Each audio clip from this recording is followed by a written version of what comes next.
William. What's going on? Listen, to look at me, you'd think I'm not right in the head, but the reasons for my condition are far more awful than mere madness. William, what I've discovered goes beyond understanding. You just have to believe me. We're all in the gravest danger. That's why I keep on looking, but the more I learn, the more this thing devours me. I've been sentenced to death, William. For our friendship's sake, I ask you to look after this. Don't speak of it to anyone. Don't give it to anyone. Not even to me. Especially if I ask for it.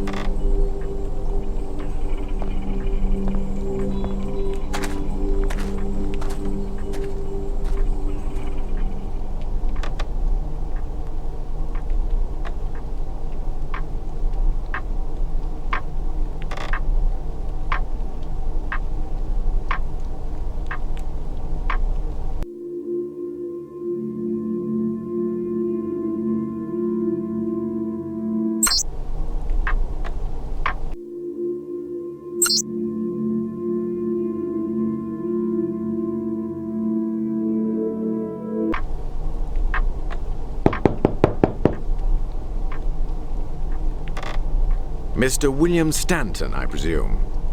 Allow me to introduce myself. Dr. Robert Eagleton, physician and friend of Sir Christopher Wycherley. I would like to talk to you about his son, Edgar Wycherley, who, if I'm not mistaken, is a friend of yours. I know Edgar too well not to notice the signs of insane delirium. It's a unique case. The terror he's experiencing cannot be easily dismissed. Are you aware of the rumors circulating about Dr. Owens in Pawtuxet Village? I fear greatly for your friend. So do his parents, and some of my psychiatric colleagues are talking of internment. You see, I would greatly value your considered opinion. Please, would you pay him a visit? Yes, of course I will. Thank you, William. Here's my telephone number. Contact me as soon as you run into him again. Goodbye, young fellow. Thank you again for your help.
Please, I need information. Yeah? Well, there's none here.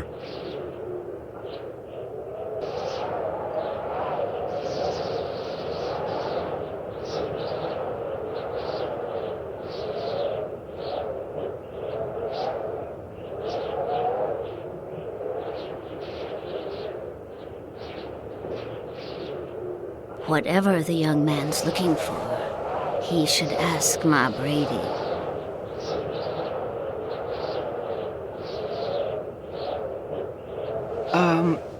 I'm looking for Edgar Wycherley's residence. Do you know it? For a few coins, kind soul.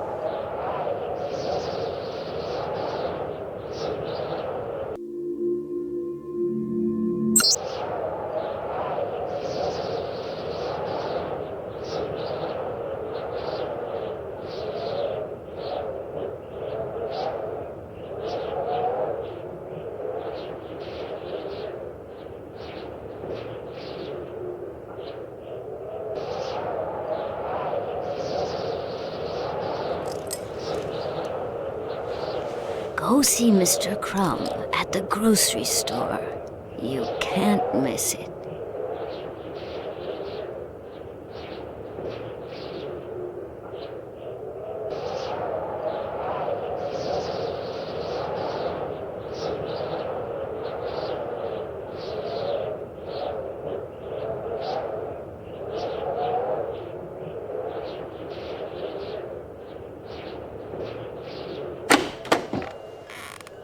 Crumb and Son, at your service.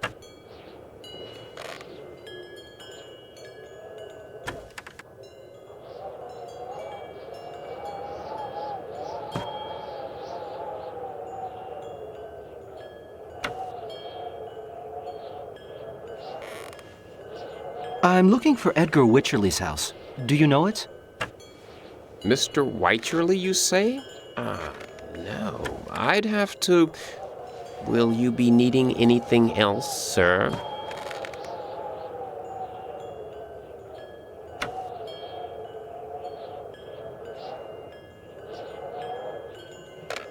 Edgar Wycherley, for the love of God.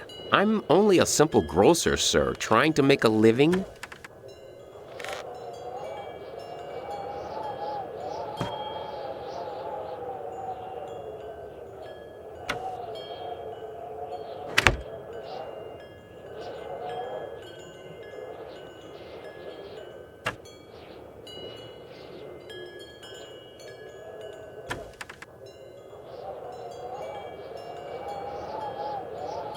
An excellent choice. That's $1, sir.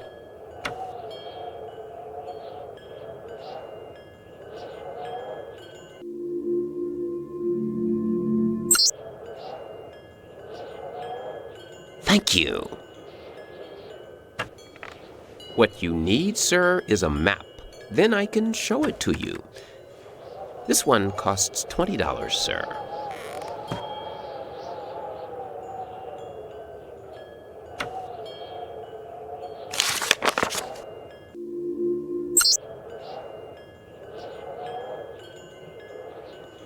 Here you are, sir. I've marked the address you wanted with a cross. That's $40 altogether.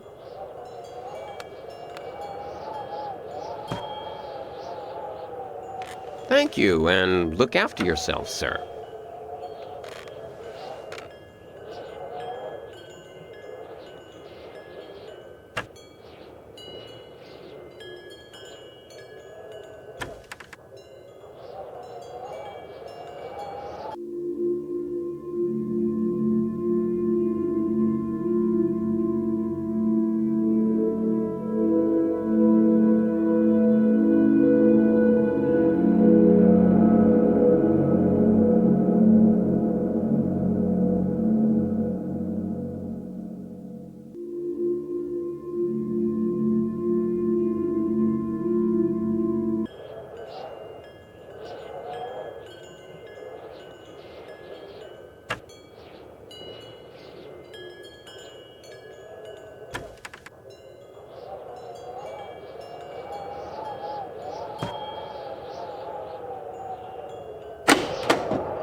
Crumb and Son, at your service.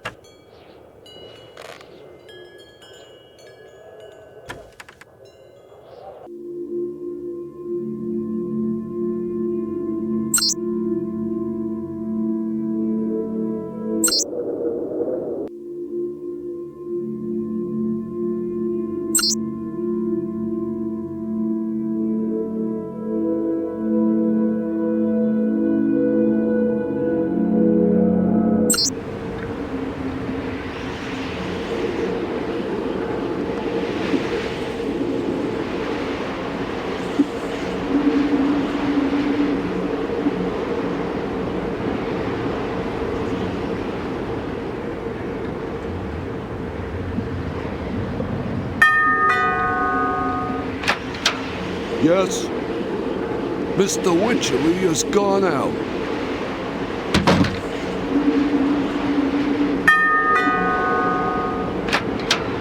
Don't push it. He's out.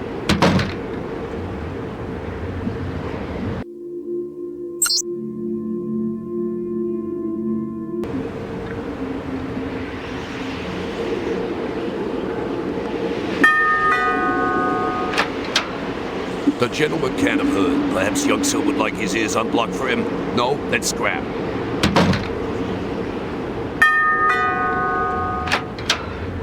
Listen, my son. If you bother me again, I'll beat you to a pulp.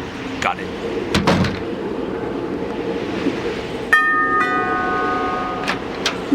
Right. That's it. You're dead meat.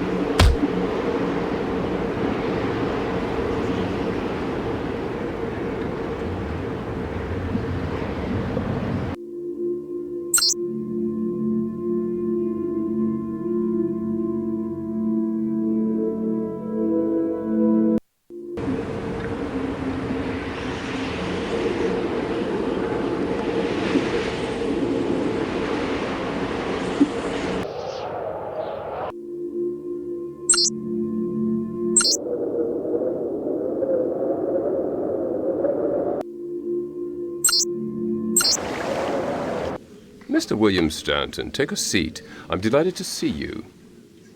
Did you see my son in his new place in Pawtuxet? Well, actually, no.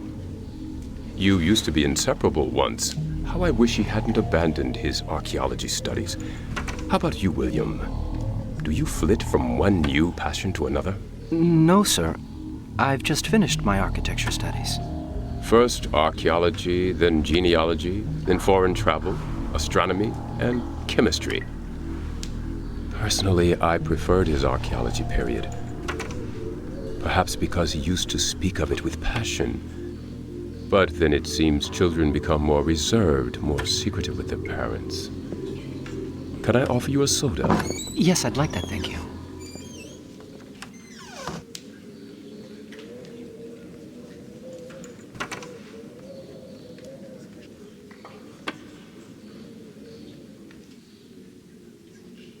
Edgar left many books and documents here relating to his recent research work.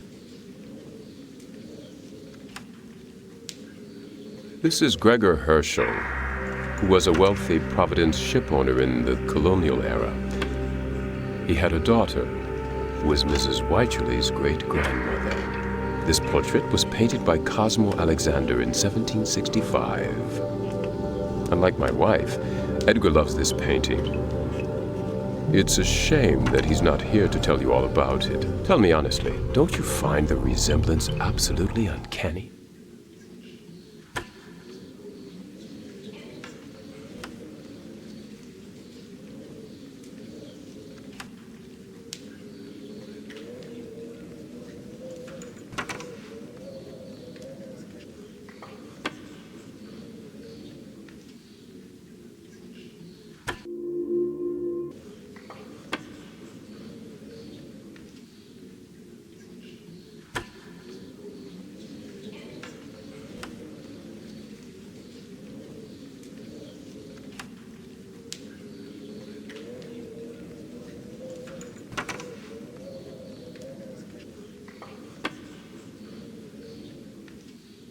I had hoped that you might bring some news of my son.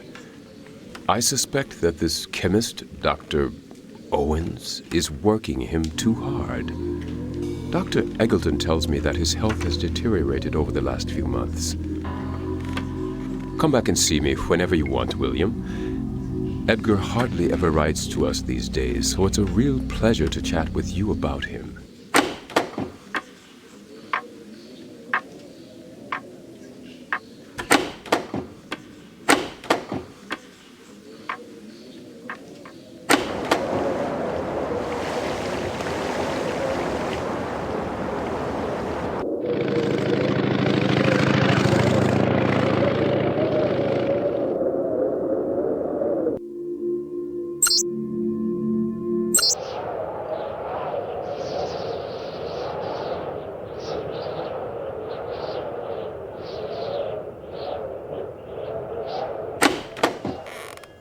Crumb and Son, at your service.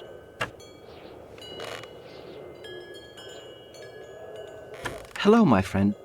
Does the name Gregor Herschel mean anything to you? How about that? Yes, yes. Yes, but it's cheap at half the price. I have to make a living too, sir.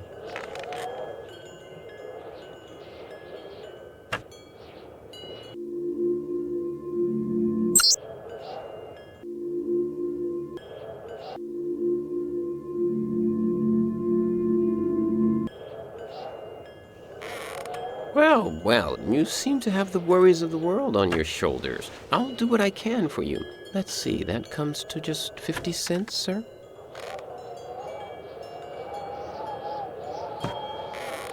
Well, you seem to have the worries of the world on your shoulders. I'll do what I can for you. Let's see, that comes to just 50 cents, sir?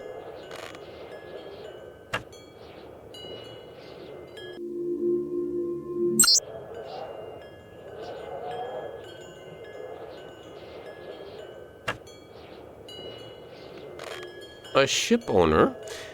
See if he's known down at the harbor, sir. Cross the church square and keep going down. Best let sleeping dogs lie. By Christ, this business has the smell of sacrilege about it. Pardon?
Good day, sir. I was told that I might be able to get information here about a fellow named Gregor Herschel. Gregor Herschel? Sounds familiar. Oh, yes. I remember now. He was a big shot trader. Yes. He was in cahoots with all the Providence bigwigs. He had all dock and good business. I would have thought there'd be articles about him in the Providence Gazette before he caused quite a commotion in his day.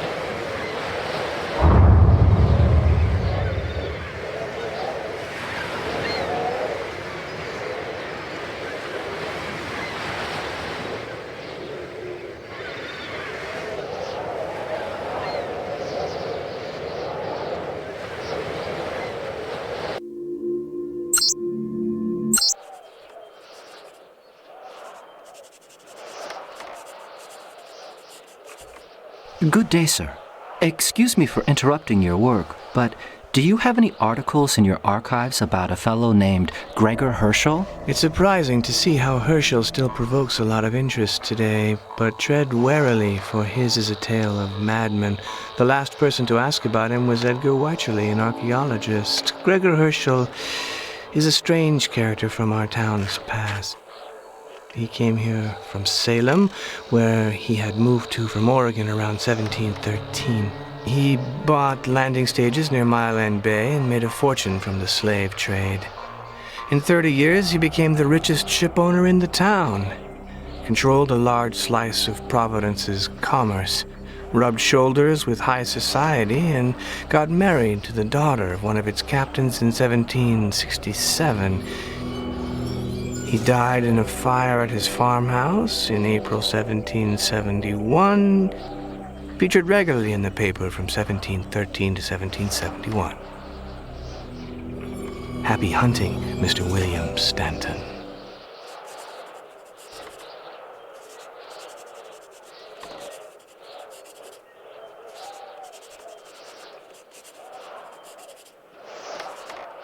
Good day, sir. Excuse me for interrupting your work, but do you have any articles in your archives about a fellow named Gregor Herschel? It's surprising to see how Herschel still provokes a lot of interest today, but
Good day, sir.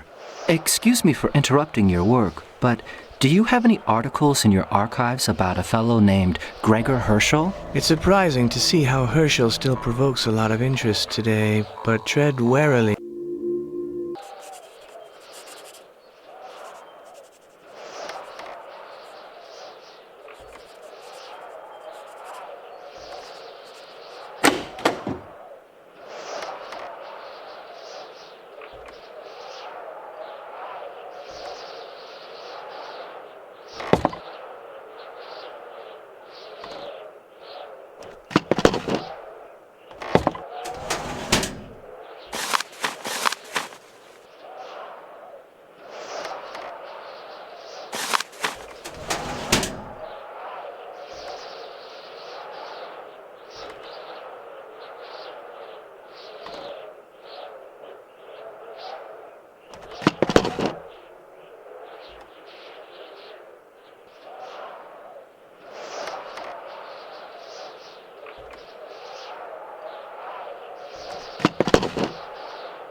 Good day, sir.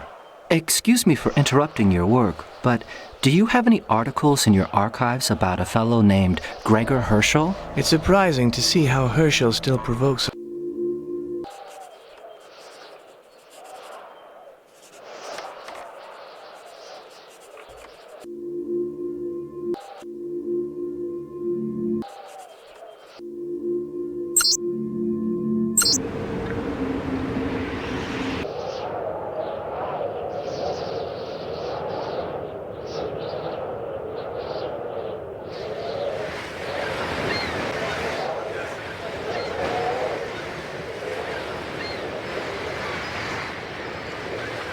So then, young man, how's your research on Gregor Herschel going? Well, I've been doing a bit of my own research, and I've discovered that he traveled widely in his younger days, that he stayed in England and made 2 separate trips to the east. But for some strange reason, he shunned the company of men, although he never turned away a guest. Very few folk were able to find a word to say to him. Have a word with Blackfish. He'll tell you all about it. He lives in that small house down there.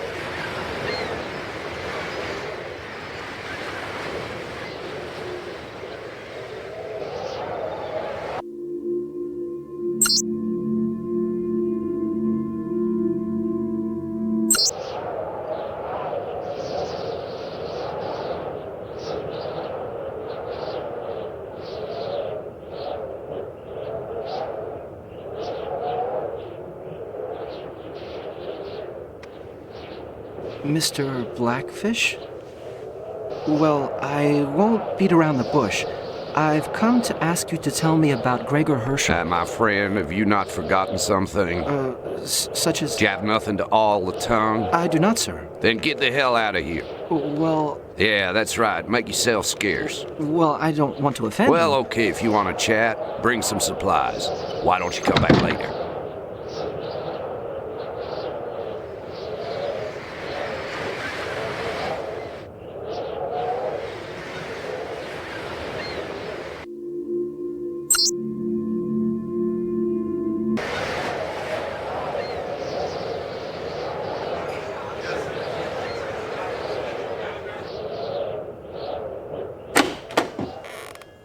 Crumb & Son.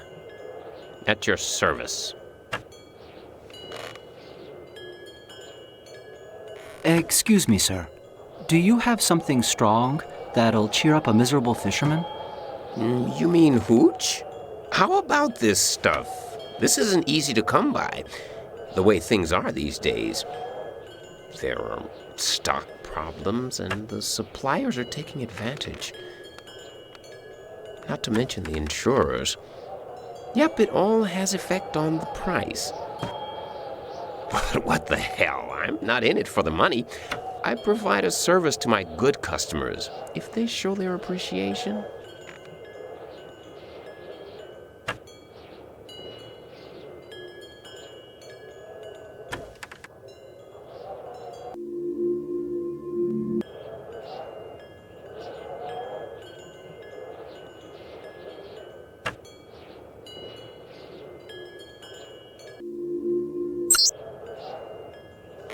Here, will that be enough?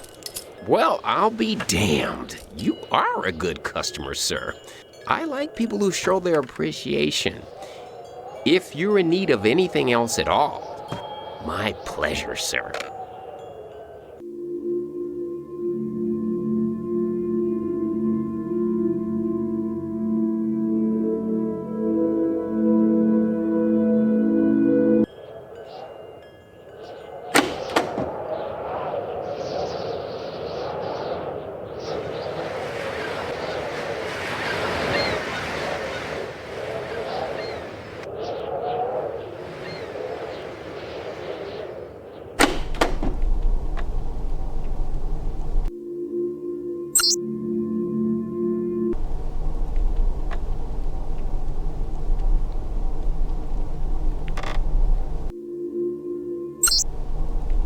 Y'all got the firewater, lad?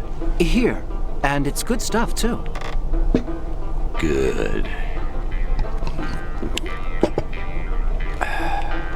So, do y'all know that at the time terrible things were being said about Gregor Herschel?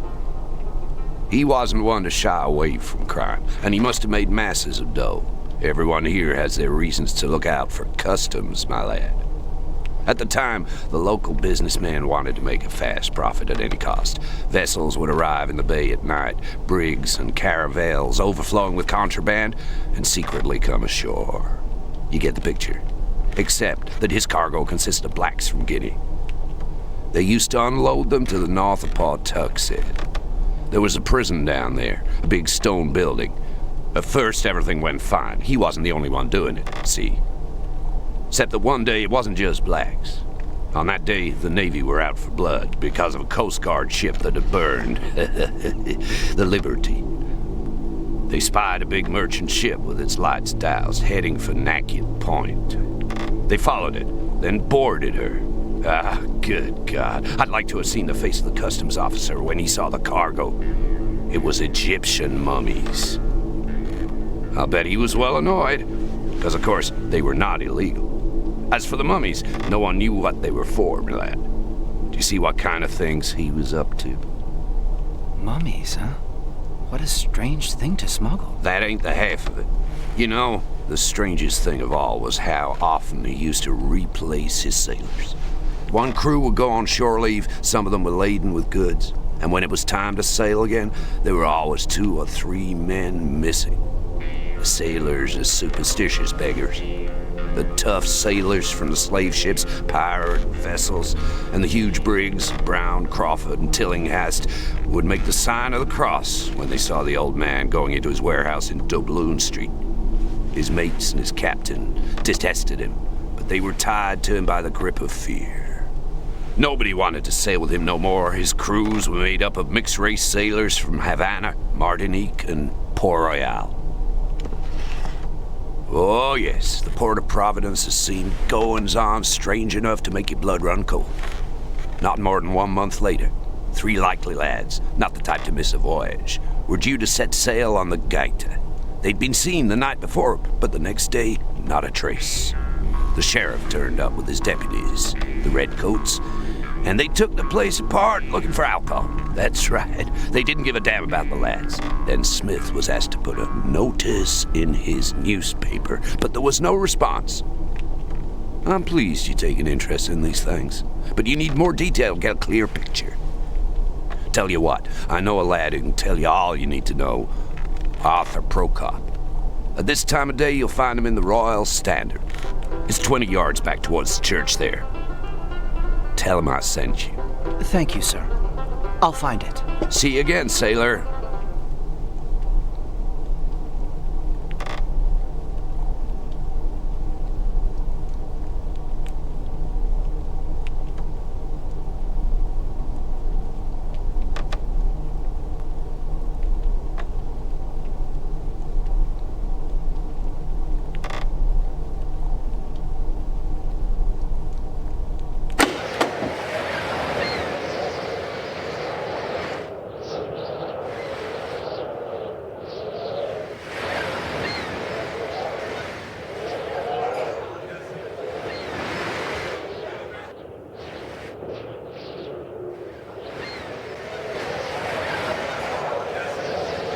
I was sent here by Mr. Blackfish. I'm looking for information about Gregor Herschel, a colonial shipowner. Well, you've come to the right place, my lord. It so happens that my father's great-grandfather, Milius Prokop, had close dealings with him. I should have some documents passed on to me by my father. Give me a little time to look. Let's say tomorrow. Same time, same place.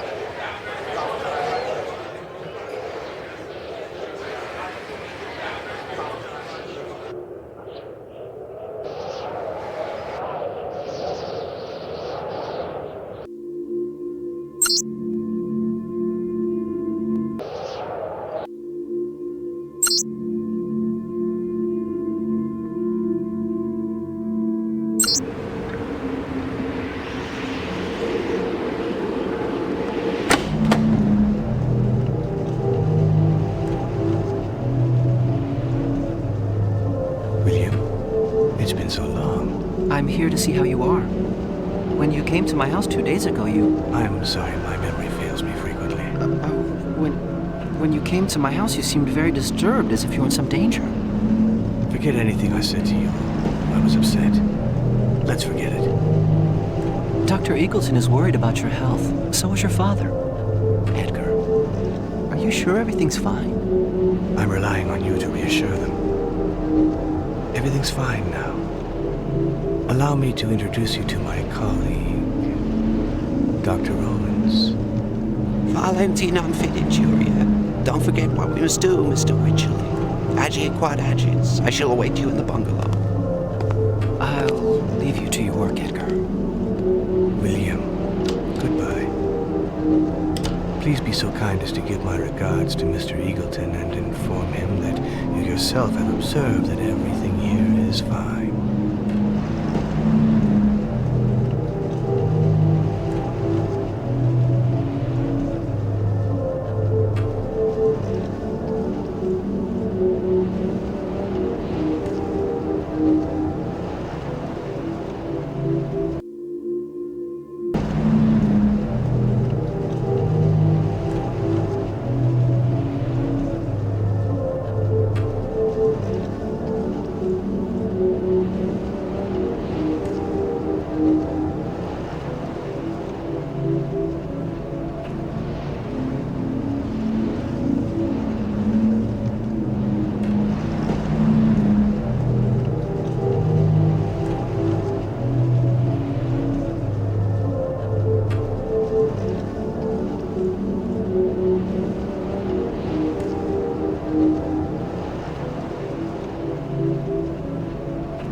Hello, Dr. Eagleton?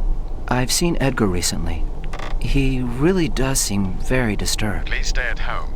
If you don't mind, I'm going to come and see you. We'll be able to speak about it more easily. Hello, Doctor. You wish to have my opinion. I'm sorry to tell you that I found my friend far from his old self. At first, he didn't recognize me. He introduced me to Dr. Owens, who was even stranger than Edgar. As I was leaving, he seemed to be crying out for help. Then he proceeded to address me formally using a highly outmoded style of language.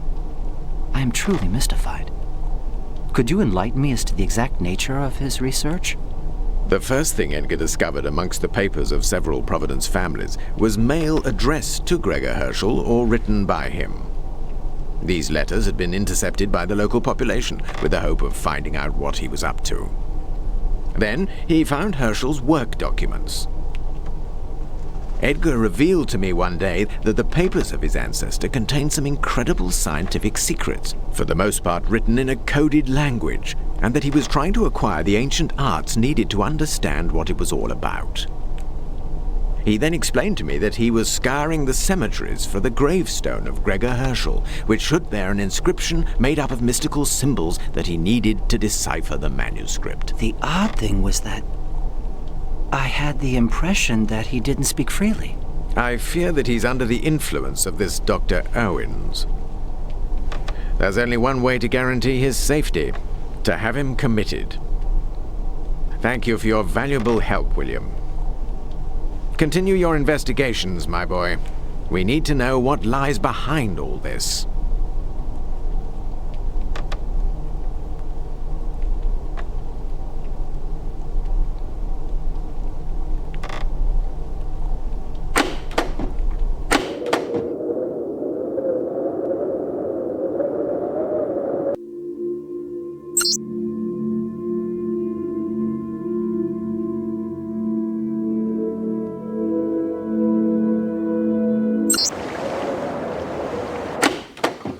Good day, Mr. Wycherley. If I may be so bold, I would like very much to look at Edgar's research papers. But of course, come on in. Yesterday, Dr. Eagleton spoke to me of the psychological problems Edgar is suffering from, and which, in his opinion, are partly connected to his studies. On returning from his travels, Edgar generally shut himself up in his room to work. He used to lock himself in and under no circumstances could be disturbed. He was deciphering photographic copies of an ancient manuscript.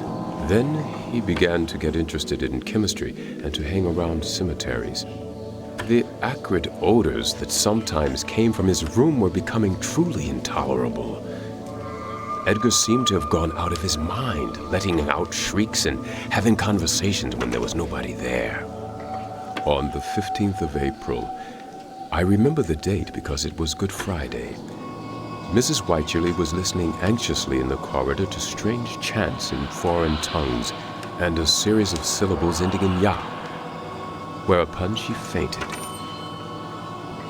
That evening, we had a lengthy conversation in the office, during which I warned him that, whatever the purpose of his research, I could no longer tolerate such conduct. It was on that day that he resolved to move to Pawtuxet. His room is upstairs, William. We have left it just as it was on the day he left.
What gives you the right to enter my house like this, stranger?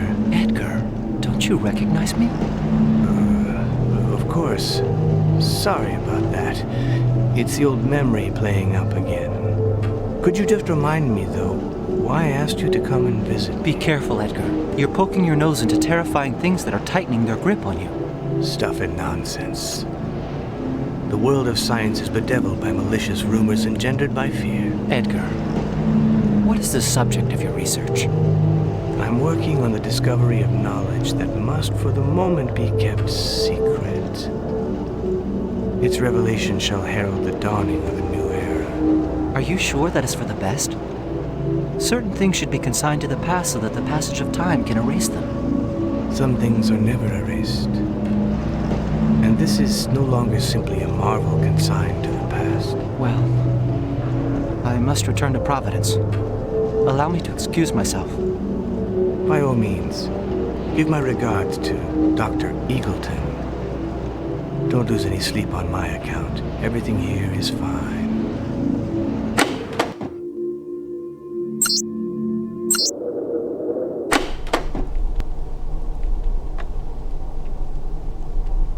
Hello there, young William.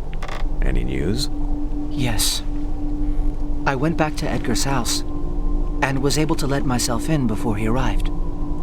This is what I was able to glean from the letters I found. Edgar has been carrying out the same research as his ancestor.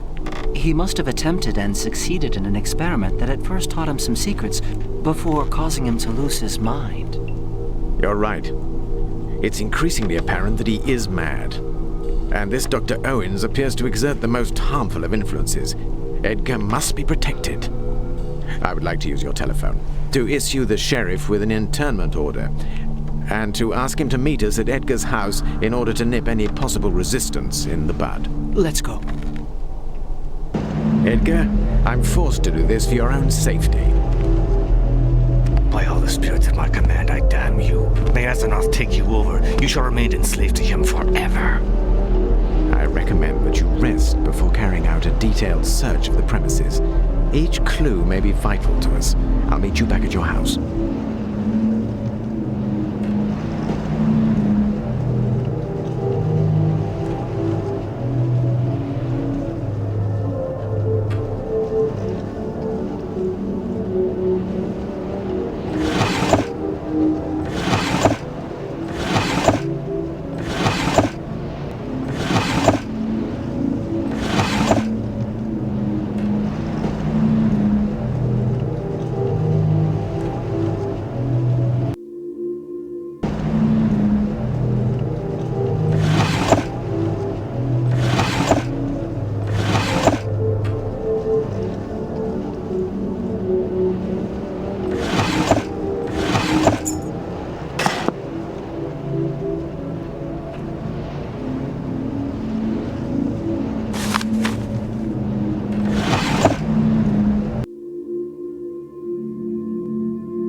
Rest assured, young William, he's in good hands. What have you learned? This. I was able to search the house at my leisure. It seems that Dr. Owens has fled. Unfortunately, that is not sufficient grounds for laying charges. We must turn his absence to our advantage. If we want real evidence of Dr. Owens' activities, the only place to find it is the bungalow. I understand, Doctor. I'm on my way there.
Nyaing Engai Yog Sotot Hey Elgame Nyai Trodog Va Ogtrod Ive Glebel I Yog Sotosos Ingai Tro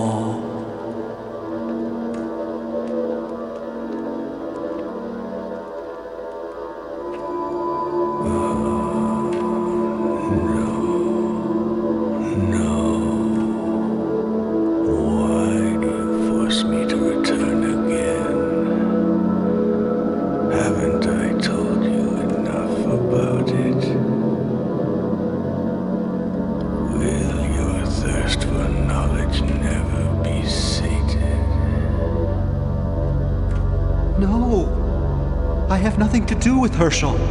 I'm trying to save my friend from the grip of madness. Your friend is beyond redemption. Herschel is a sorcerer, a powerful and evil one. Death alone cannot destroy him. He can enter other bodies and possess those who come close to him. I know what monstrous forces this left-handed sorcerer seeks to unleash. He is holding me here in his clutches to try to force me to reveal a secret vital to his evil work. Just a few cycles ago, they succeeded in entering the netherworlds. They found the ancient cities and are trying to use the portal. The time is fast approaching when they can use them once more. They have to be stopped, or this planet will sink into the abyss. This is what has to be done. Follow these instructions to the letter. Herschel must be killed and his corpse dissolved in acid. The formula for using the portal is contained in the Necronomicon. Who knows? Perhaps all that was devised by the wicked mind of Herschel before his death. And he planned to take over his descendants like this and travel from body to body through the centuries. As painful as it may be, we have to face the facts, my young friend. Edgar no longer exists. His memory has been erased. The man we know as Edgar is none other than Herschel, reassembling his army of the living dead to follow his diabolical plan. And just as Providence folk put a stop to it 150 years ago, so we must prevent it from reaching its conclusion by destroying it. As I discovered in the bungalow, stopping Herschel isn't enough. He has his accomplices. We must also discover their objectives. Exactly. And that's why we have to find the Necronomicon. It must be somewhere beneath the bungalow. I don't want to go back there for fear of losing my mind. Let's share the tasks. You go to the bungalow, and I'll make my way to the asylum. I will question Edgar to find out whether he can be saved. If not, then I'll kill him. Edgar, I have returned from the underground passages. What terrible secret have you unleashed? If that were true, you would not be here. I found monsters imprisoned in open wells. Hellfire and damnation, you wouldn't have thought such a thing could be possible.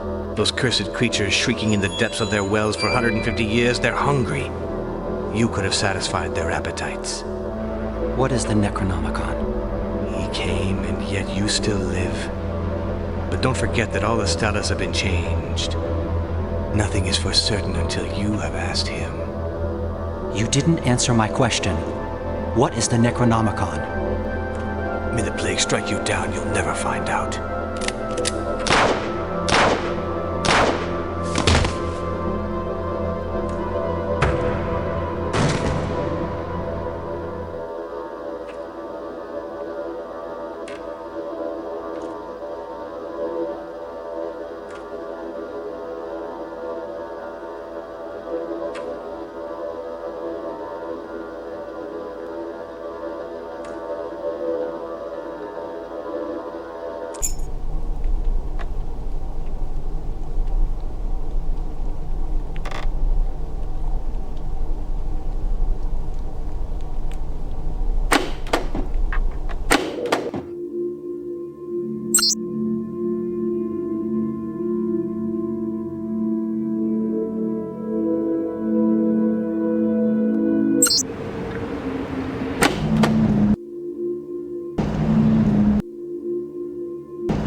Now that we have found the Necronomicon, we must go to Providence Library. You're going to meet a friend of mine.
Hello, Mr. Sanders.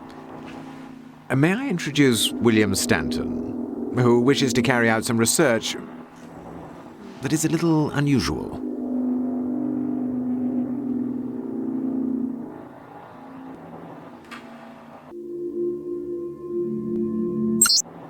The Book of Dead Words. It's an arcane magic text that basically deals with necromancy. It begins with the story of an ancient, banished race long since disappeared. Unfortunately, it will take me more than a week to produce a quick translation of the whole of the volume, and we don't have that much time. You're going to help me. Search in the occult sciences section for material concerning death, spirits, or lost civilizations.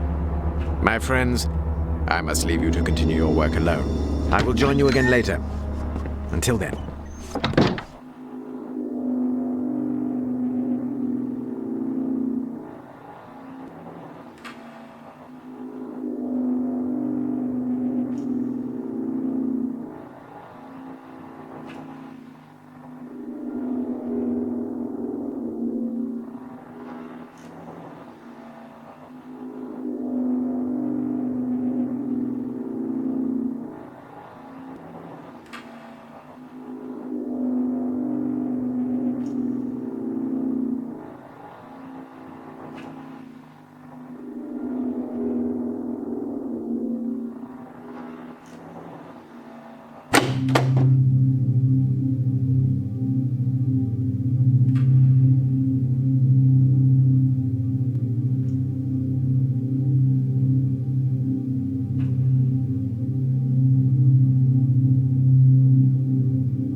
What have you found?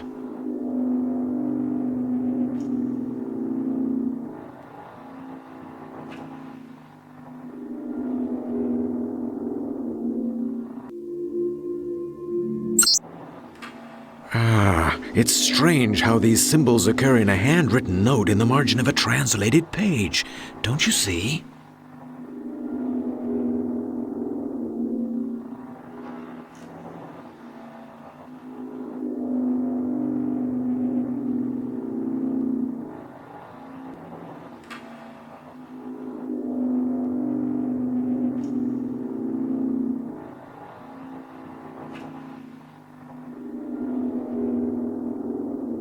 We have to unravel the meaning of the dragon and the goat showing 2 moons.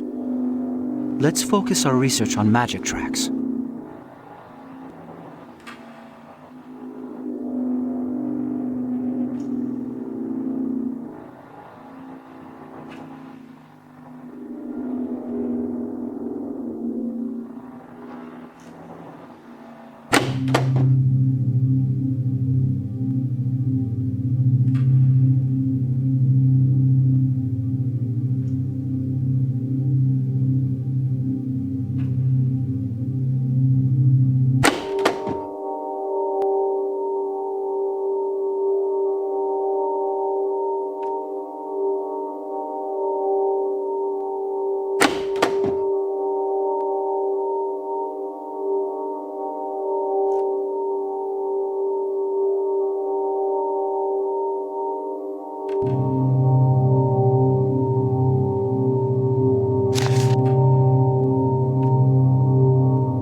What have you found?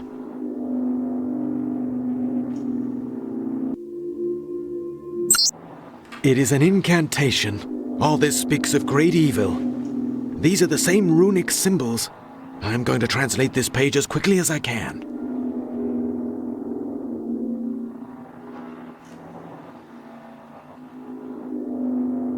Could it be that such places exist on our planet? I'm also going to carry out some research into ancient scripts.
What have you found?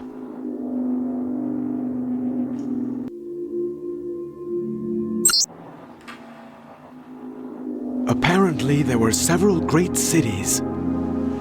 These cities were sited according to a precise plan. Perhaps this is what Herschel was trying to do. Open the doors of the cities to make the old gods return. The translations that I have carried out in your absence are quite alarming. There are transmitters, probably 6, spread across the planet. We must find out where they are, and quickly.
explain it to you. The ancient cities have been destroyed, of course. But I shiver with dread when I think of the monstrous nuclear chaos that lurks, thankfully hidden, within the Necronomicon. It is what I saw in a flash of light that brought about the sheer horror that has since been my constant companion. The sight so paralyzed my mind that I'm amazed that I still had my wits about me sufficiently to take the correct tunnel leading to the entrance in the hillside. It must have been pure instinct that guided me. It's probably just as well that I wasn't depending on reason.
Thanks for watching, and don't forget to like and comment on this video and click subscribe if you haven't already, as this seriously helps me to keep making great content for you.